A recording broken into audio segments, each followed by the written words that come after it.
प्रकार असा आहे, या बारवाले कॉलेजमध्ये सातत्याने नेहमी मुलीची छेड, वाद विवाद, हाणामाऱ्या, 307 302 सारख्या असे गंभीर स्वरूपाचे गुन्हे या कॉलेजच्या अंतर्गत घडलेले आहे।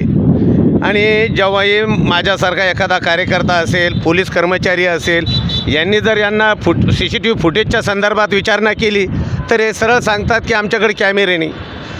तर माझं या कॉलेजवर आरोप आहे, आत्ताच एका दलित समाजाच्या तरुण मुलीवर काही मुस्लिम समाजाच्या मुलाने प्राणघातक हल्ला केला। तिचं नशीब चांगलं की या ठिकाणी काही हिंदू समाजाचे काही तरुण असल्यामुळे आज तिचा जीव वाचवला आहे। माझी विनंती आहे आपल्या चॅनलच्या माध्यमातून जिल्हाधिकारी कार्यालय, जिल्हाधिकारी मॅडमला, की आपण या कॉलेजचं एक तर रजिस्ट्रेशन बंद करावं, नाही तर इथून हे कॉलेज कुठंतरी स्थलांतरित करण्यात यावी, जेणेकरून हे आज काही नवीन घटना नाही घडली।